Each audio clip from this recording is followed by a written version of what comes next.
Hmm? Yung sa ulo. Masarap na sa ulo.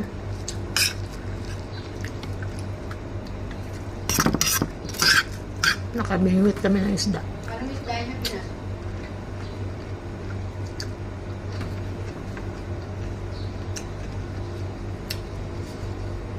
May ulo pa ito.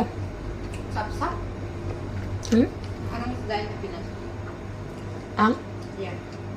Bakit? Anong pangalan niya? Sino? Yung isda.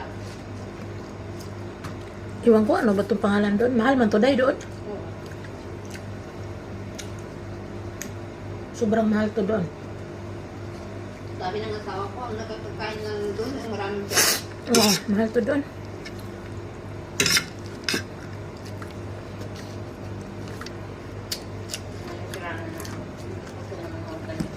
Alam siguro to ng asawa mo. Anong pangalan nito sa asawa mo? Alam siguro to niya. Alam siguro ng asawa mo to. Anong pangalan nito na isda?